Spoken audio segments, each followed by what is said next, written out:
So this is our Soulful Service, and it's called Earthly Blossoms, and just about spring and earth and rebirth and emergence from a long winter. So just holding that in your hearts and minds.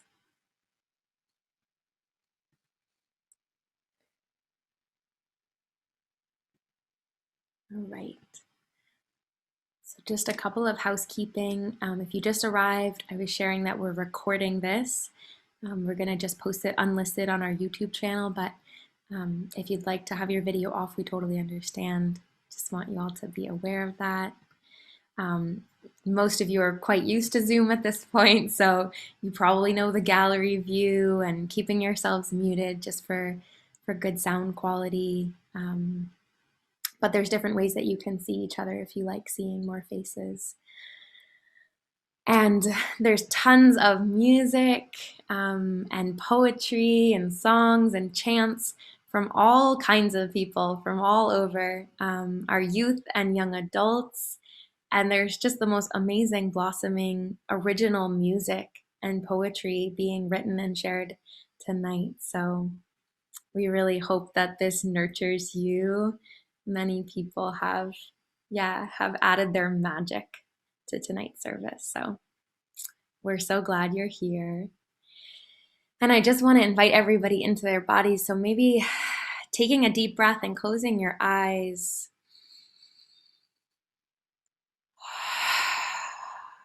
I often like to find my hands on my body just to ground myself a little bit deeper.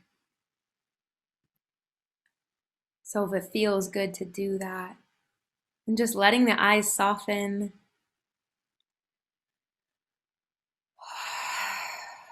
Letting yourself breathe a little deeper.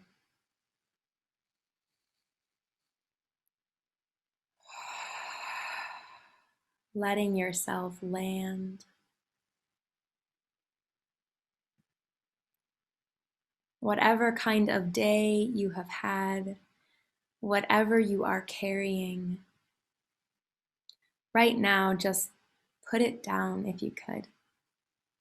And just see if you can be here in the present moment where we are all alive, where we are all breathing.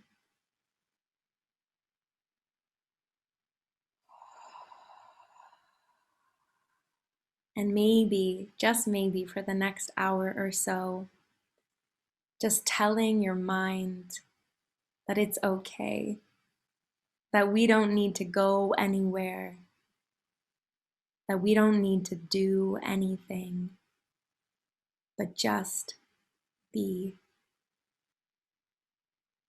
Just be here and receive.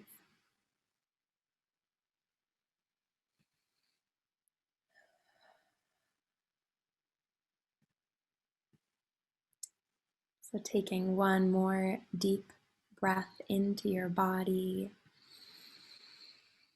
exhaling out the mouth, and then when you're ready, slowly peeling your eyes open into your own space and just noticing where you are. If there's a window nearby, maybe gazing out the window. And then when you're ready, slowly drawing your awareness to this screen, to all these beautiful people here, and just allowing yourself to be. So, welcome again. So glad you are here for our soulful service. We hope that it nurtures you.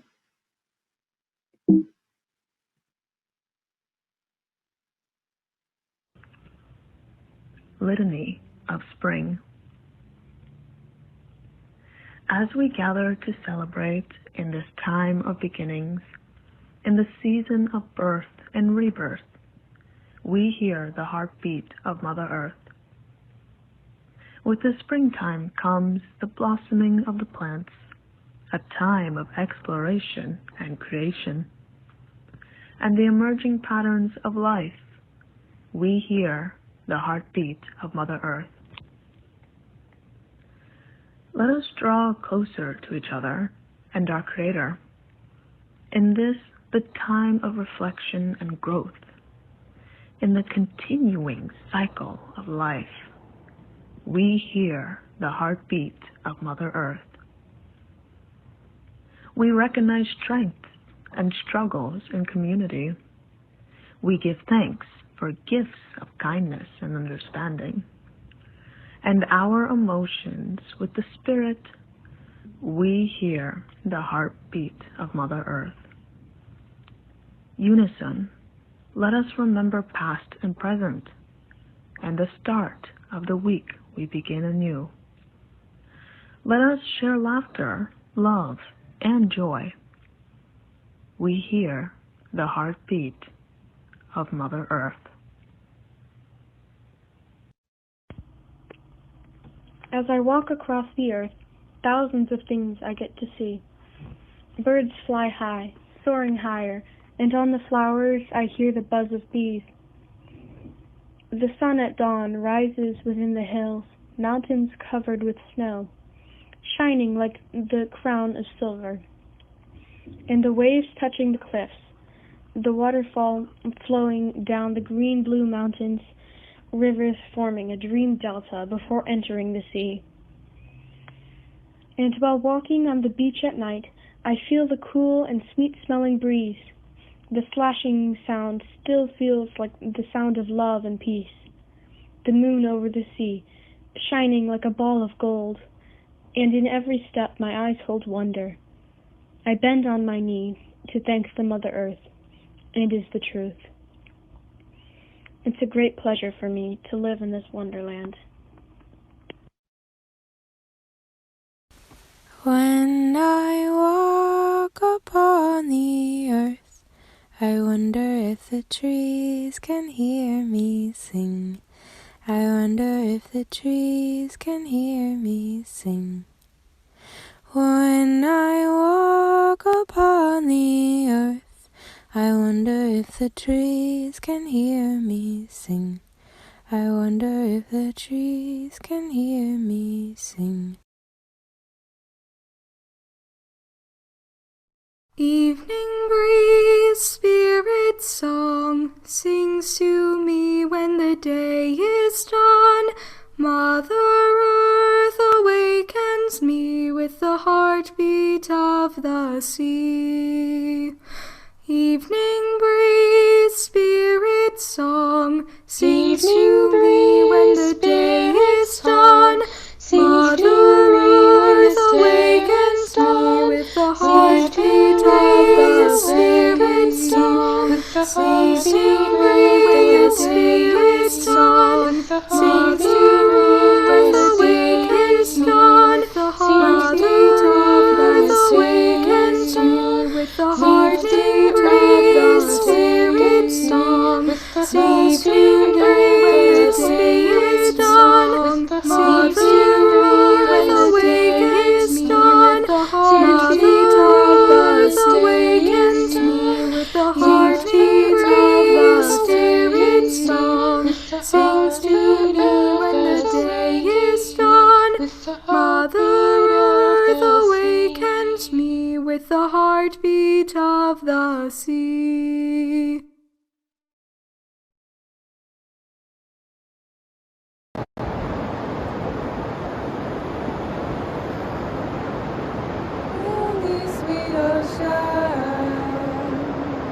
Hear me, sweet ocean, I'm here.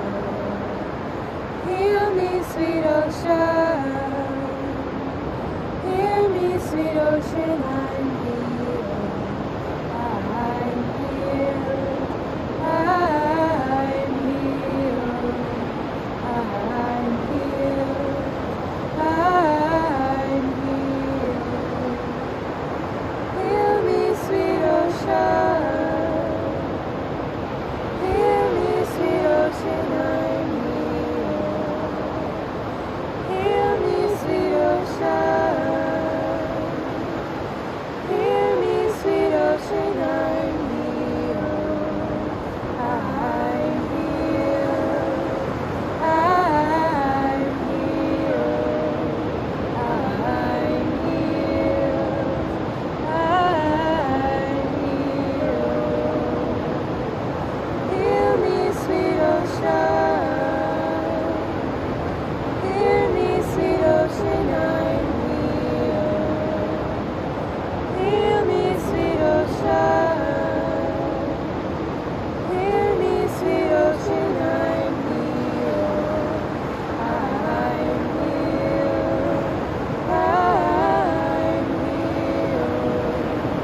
Woke into a dream, and yet I knew this dream was real, for I could hear my heartbeat, and within that heart could feel.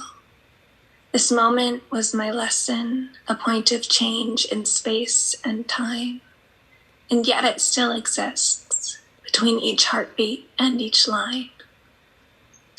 There was a man beside me with gentle, knowing eyes. He seemed to sense my question, and in a quiet voice replied, "Your journey is a long one. The road stretches far and wide, but your progress has been noted, and I've come to be your guide. From darkness and confusion, from doubts and deep despair, you've come seeking for some answer to explain all that back there. You know not where you're going, who you are, or why you're here, but I know that you are searching, so walk with me and have no fear." So we set out on the path, soon steep and hard to climb, and though he could have gone much faster, his footsteps fell with mine. And while we walked, he spoke again, this time with great command. "I will tell you of a secret. Listen, soul, and understand.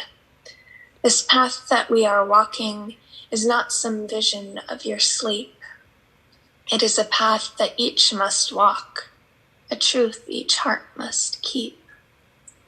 For many have passed this way before, each seeking his way alone, not knowing I was by his side, and this journey a going home. There are a few who found their way to the temple on the hill. I speak of those who in their seeking have of knowledge drunk their fill. Ones who with the light of truth still shining on their face, return down this steep path to help others find their place. So take courage and faith as your rod and staff, and let love guide your feet on the way. And as I awoke to a different time, I remember hearing him say, "Stay on the path, help others in the climb, and know that I am with you between each heartbeat and each line."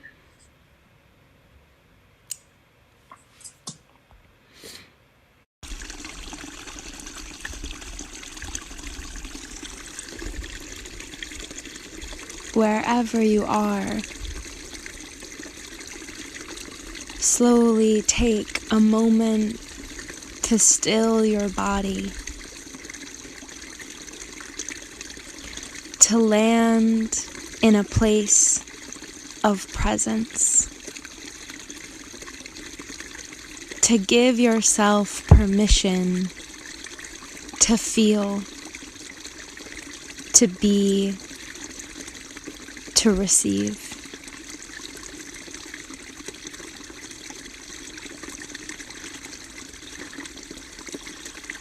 Maybe, even if just for a moment, here you can allow yourself to rest.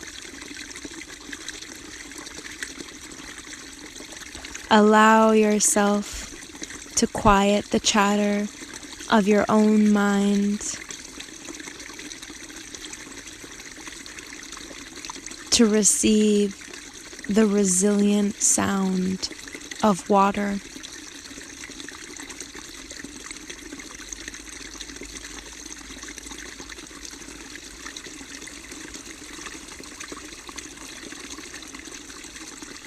Bubbling, rolling, moving. Let it wash over you, dear one. You have done enough today. Let yourself rest in the presence of the divine earth all around you.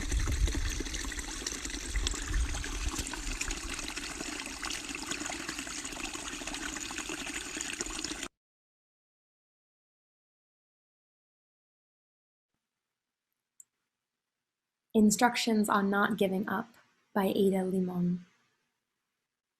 It was a hard winter. My whole body raged against it. But right as the world feels uninhabitable, something miraculous happens. The trees come back. I wanted to praise that ordinary thing as a way of bringing myself back too. More than the fuchsia funnels breaking out of the crabapple tree, more than the neighbor's almost obscene display of cherry limbs, shoving their cotton candy-colored blossoms to the slate sky of spring rains. It's the greening of the trees that really gets to me. When all the shock of white and taffy, the world's bubbles and trinkets leave the pavement strewn with the confetti of aftermath, the leaves come.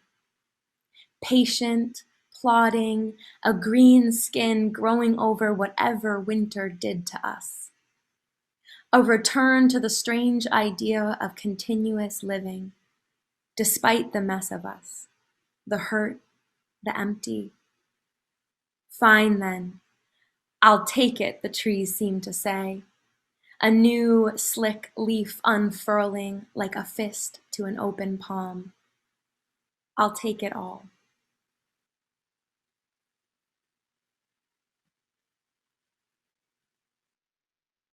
Let's go to the garden.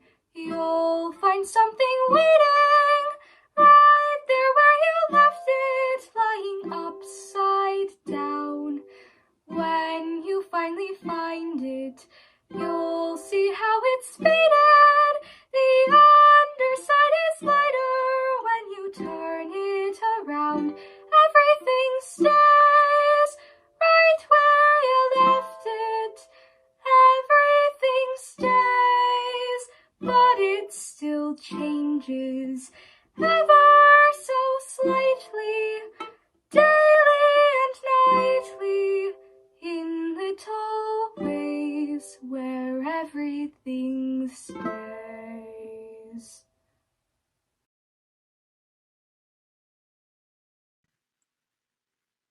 So we want to invite a moment for reflection and sharing. So just taking a moment to check in with yourself.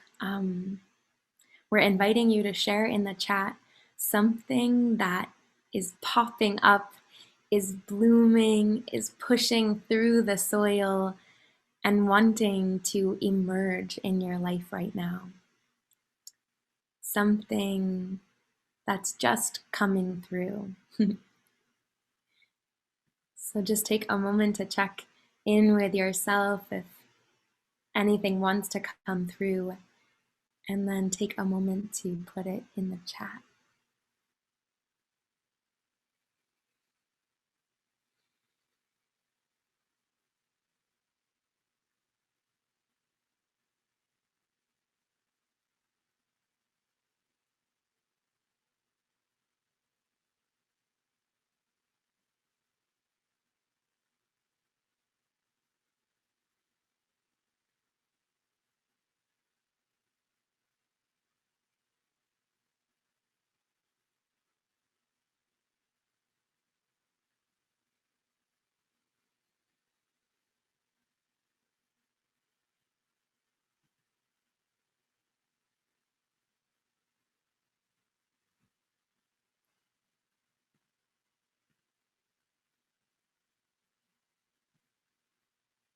Mm.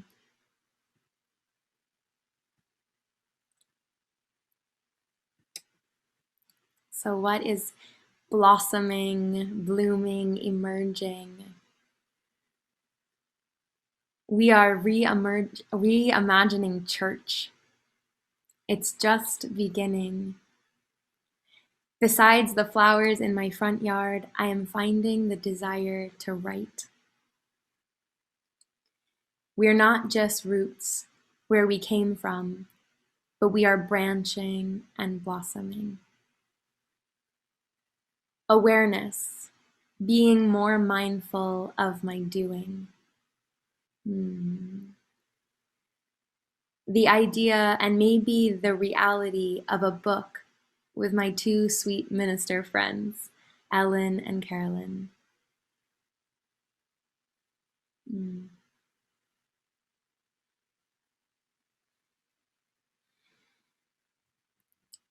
Excitement in learning new things for my work.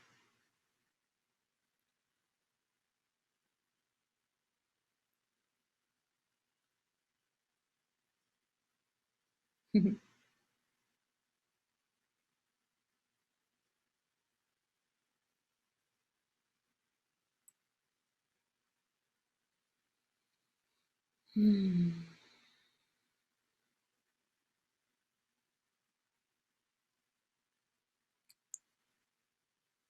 So just taking a moment to hold ourselves in these precious, budding, blossoming things that are coming through after a long winter. Just holding ourselves and our hearts and maybe letting ourselves feel into hope a little bit. So if you spoke something, you shared something, maybe holding your own heart for a moment. And if there's something unspoken that still is just in your space, just holding yourself in it. Excitement and joy in beginning my new education, a deeper connection with the beautiful nature that surrounds me, the newness of my son going to college.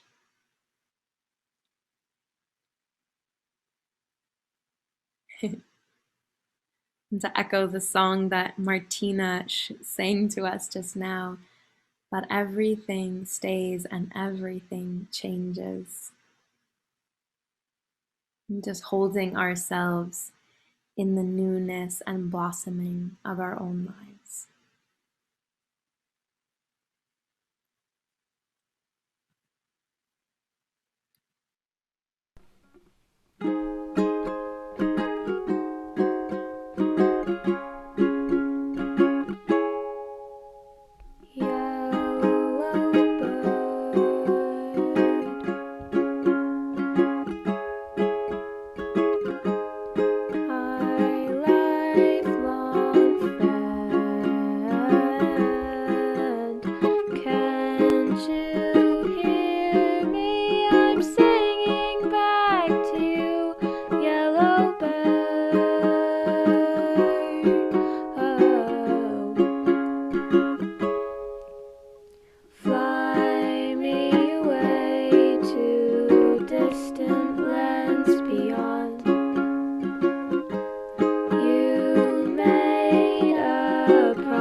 What is so comforting about an empty planet?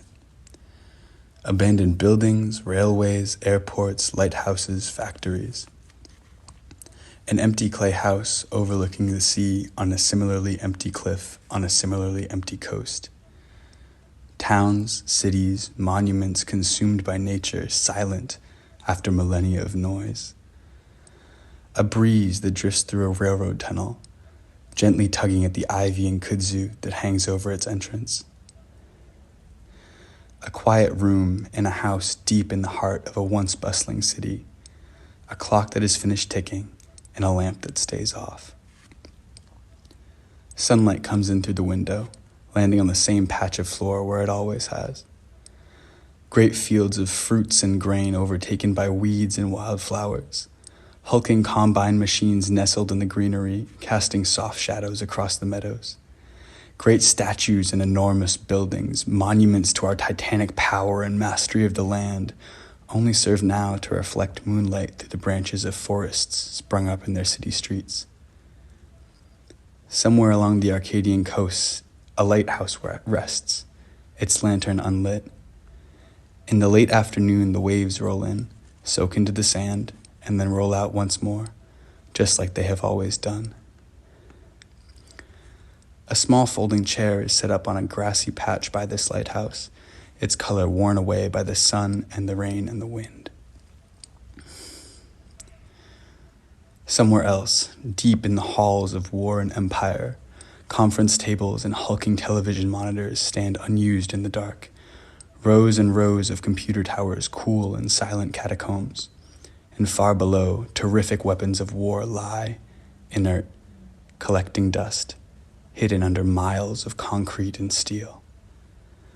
Museums, libraries, universities, their marble columns and brass banisters reflecting back one another in the morning sun, breathe easy. Their works of art the only piece of us left behind. A book may lay askew on a wide oak table, opened only to the third or fourth page, feeling no need for anyone to come and read it through to its back cover. A small sailboat floats unmoored in the open ocean, its sail long removed by the wind and salt spray, rocking contentedly among the waves. A little pool of seawater has collected in the bay of the boat and becomes a home for the smallest and oldest of nature's creations, swimming their way through the warm water. And all across the world, towers, walls, roads, theaters, quarries, cathedrals, apartment buildings, temples, huts, swimming pools begin to return to the ground from which they came, their soft bones dissolving back into black earth.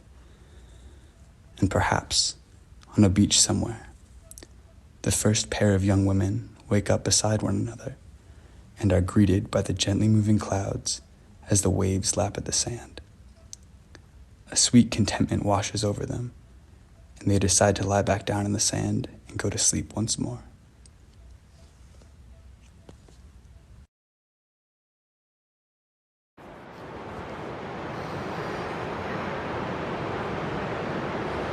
Sunshine, sunshine, I feel you.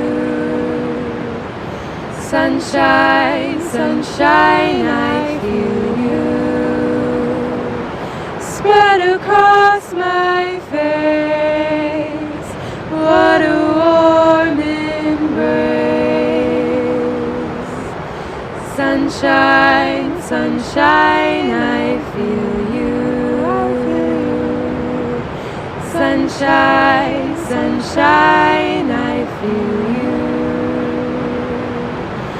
Spread across my face, what a warm embrace. Sunshine, sunshine, I feel you. I feel you.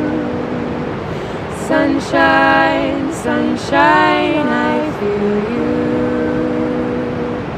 Spread across my face, what a warm embrace. Sunshine, sunshine, I feel you.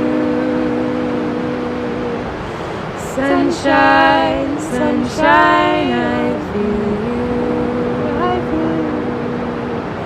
Spread across my face, what a warm embrace. Sunshine, sunshine, I feel you. Sunshine, sunshine, I feel you. Spread across my face, what a warm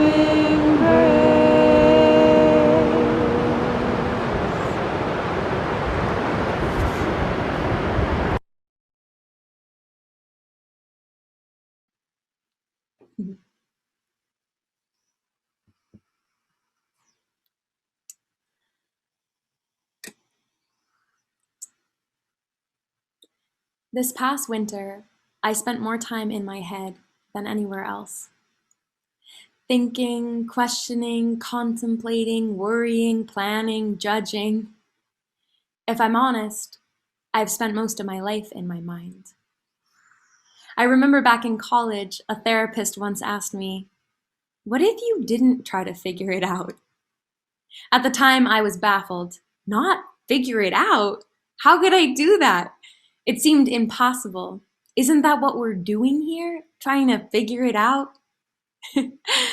I thought about what he had said, but ultimately, at 22, I was blind to the deeper meaning.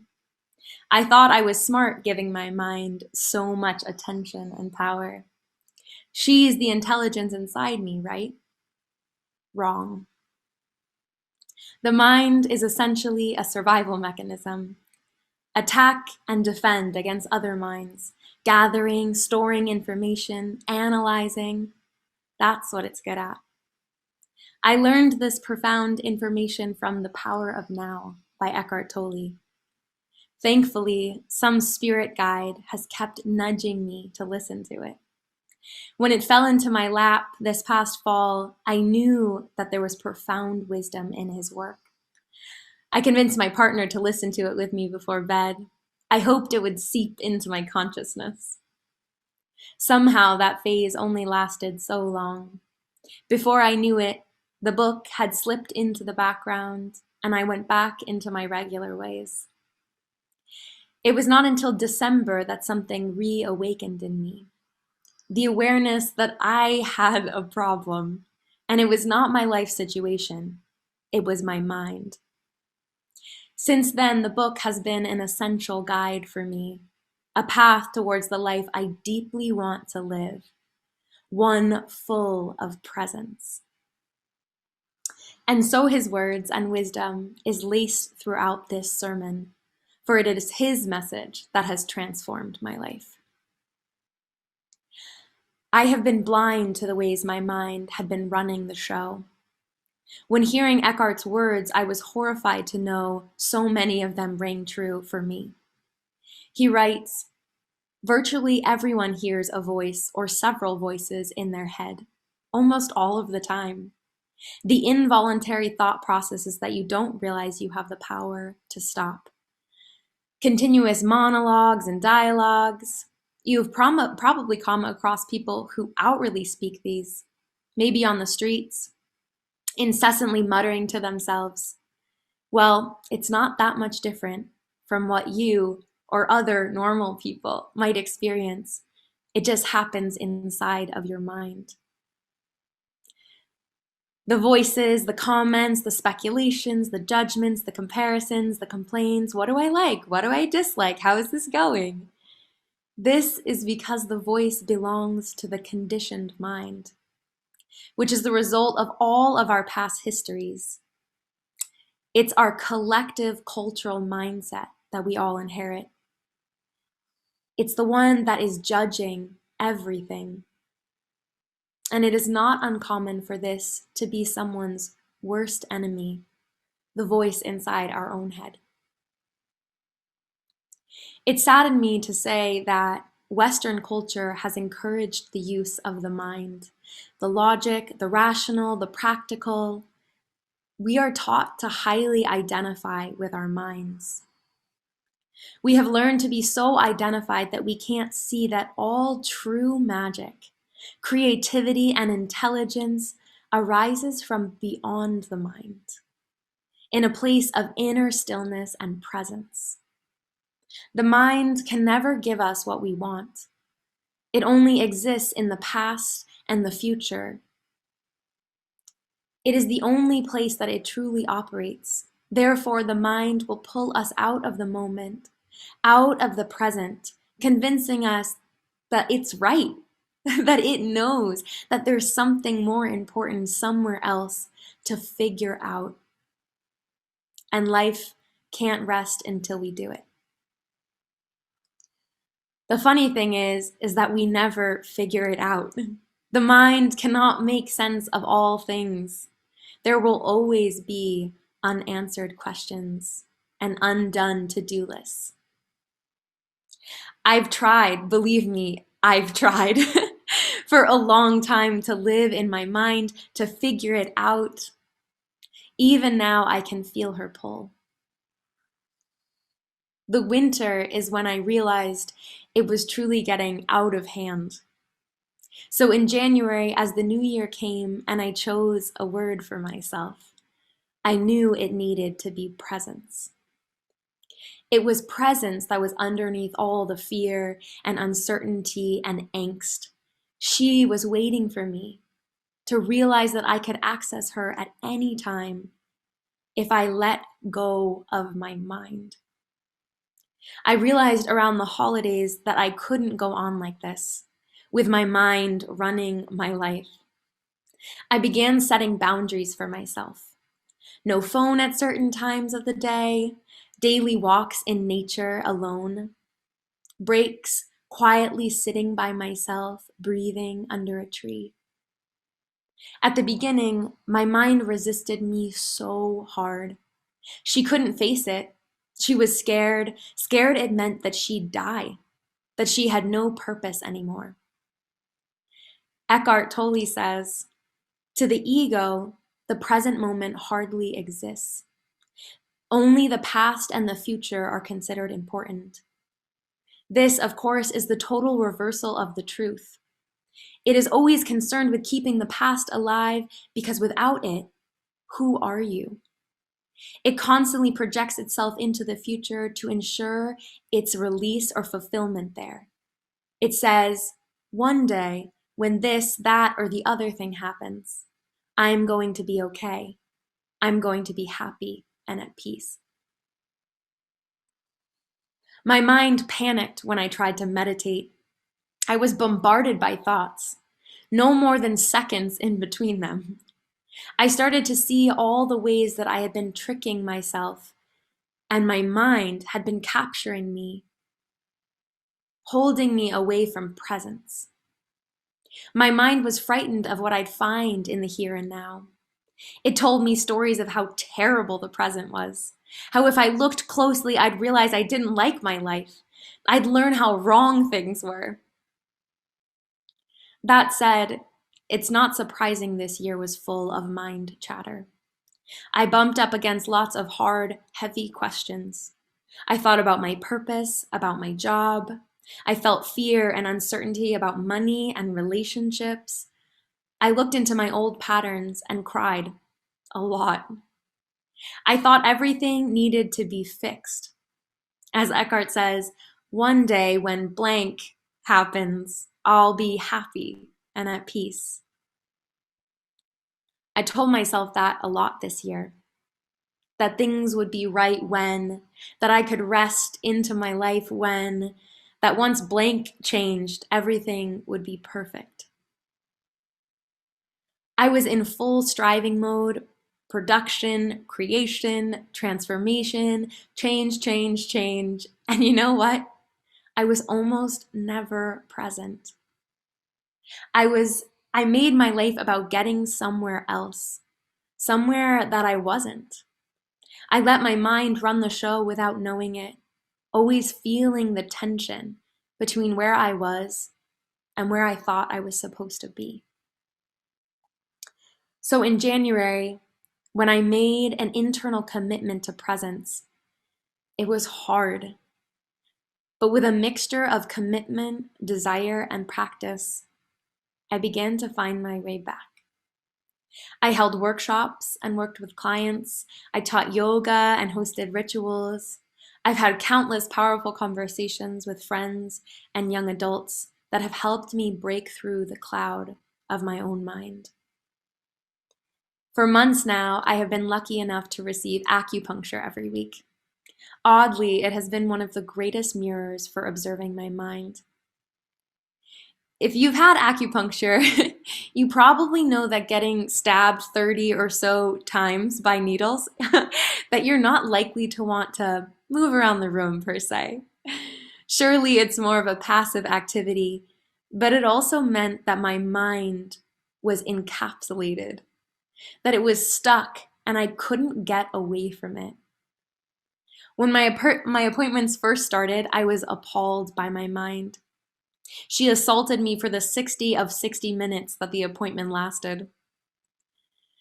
But as my intention and attention focused in on presence, I began to notice a tangible shift, a crack in the boat I felt I might never get off of.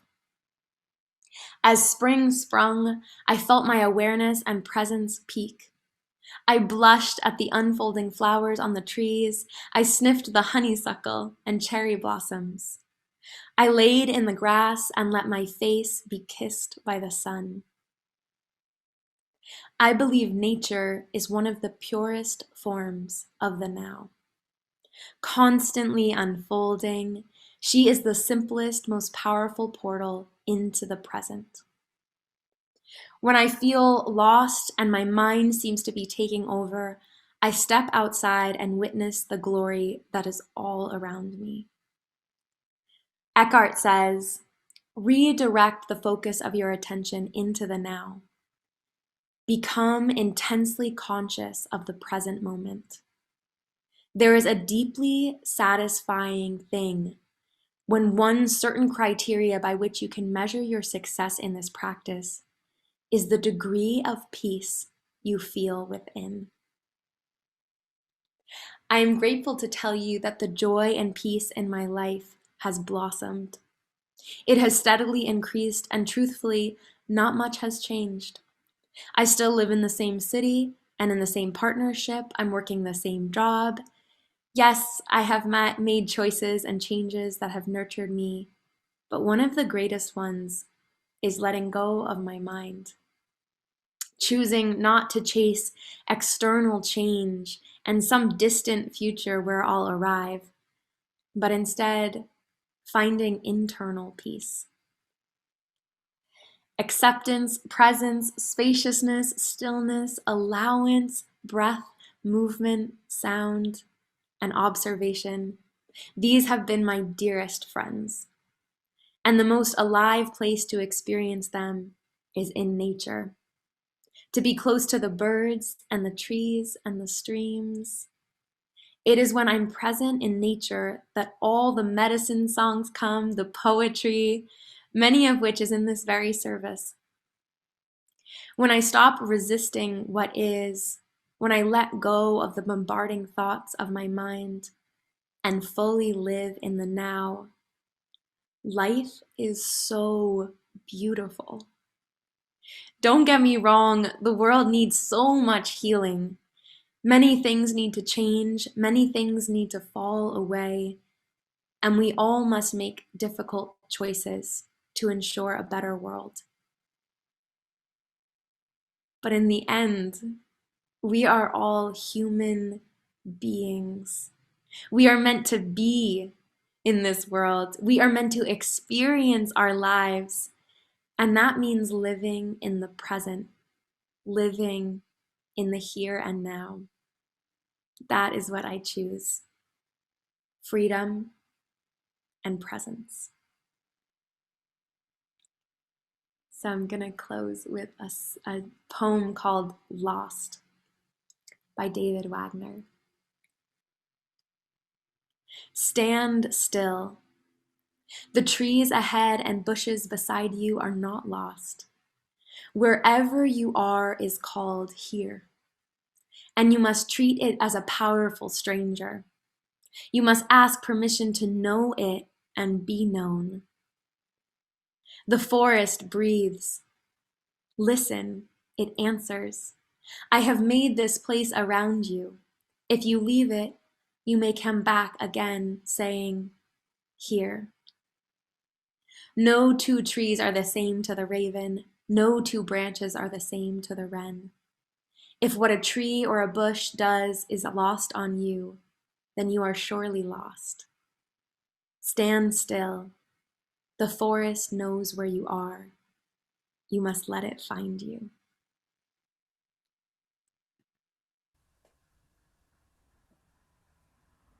Start Look around, see the raindrops on the ground, forming puddles as they try to keep from drying. But their short lives will come again. Breathe in the air, don't let the oxygen just sit there.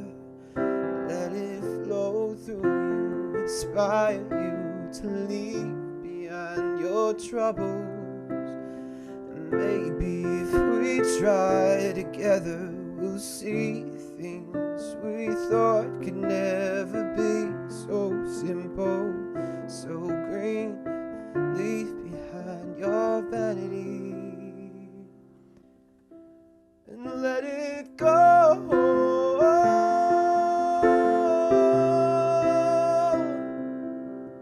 Let your eyes be humble as you feel the rumble of the earth beneath your feet, and let it go.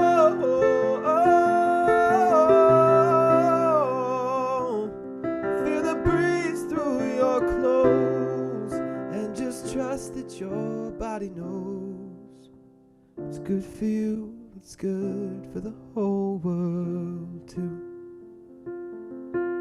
What's good for you and what's good for the whole world too.